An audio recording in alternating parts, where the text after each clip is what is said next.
प्रचंड शक्ती प्रदर्शनाने सुरेंद्र गुदगे यांचा उमेदवारी अर्ज दाखल.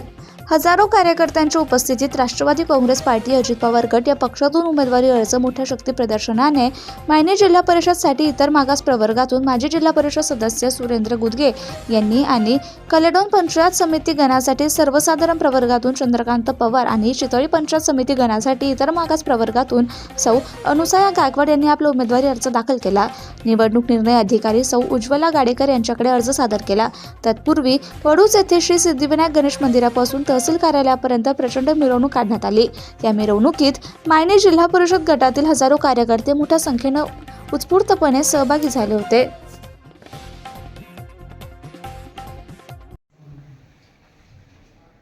सुरेंद्र गुदगेचं नेतृत्व केवळ वारसा हक्कानं आलेलं नेतृत्व नाहीये, तर संघर्ष करून कामाच्या माध्यमातून लोकांना एकत्र करून मजबूत संघटन केलेलं आहे आणि हे कुठंतरी विरोधी लोकांना खटकत आहे. त्याला विशेषतः विद्यमान लोकप्रतिनिधींना खटाव तालुक्यातली सगळी नेतृत्व संपवायची आहे.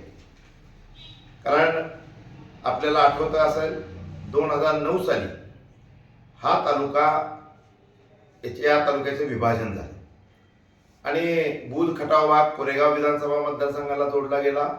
पुसेसावळी जिल्हा परिषद गट हा कराड उत्तरला जोडला गेला आणि या विभागातले खटाव तालुक्यातले उर्वरित 3 जिल्हा परिषद गट हे माणला जोडले. माणचं मतदान मोठं आहे,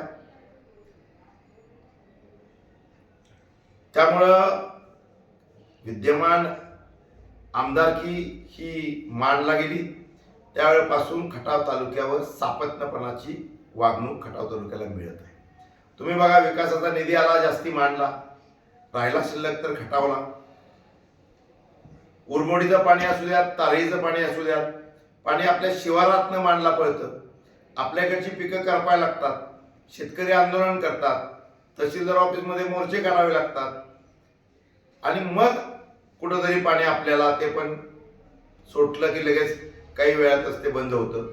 ही जी सापत्नपणाची वागणूक आहे, हे यामुळे या खटाव तालुक्याचं प्रचंड नुकसान होतंय.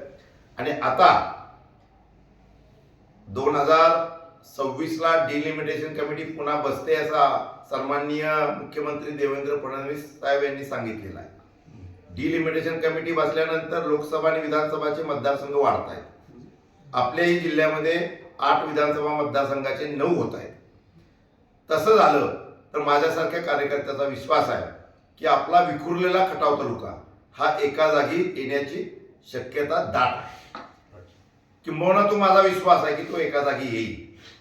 आणि अशा परिस्थितीमध्ये विद्यमान लोकप्रतिनिधींचं असं गणित किंवा राजकीय धोरण असावं की मान तालुका आणि खटाव तालुका वेगळा झाला तर मानवर एकानं वर्चस्व करावं आणि खटाव तालुक्यावर दुसऱ्या आपल्याच घरातल्यानी कुणीतरी वर्चस्व करावं आणि त्यासाठी खटाव तालुक्यातली जी नेतृत्व आहे ती संपली पाहिजे.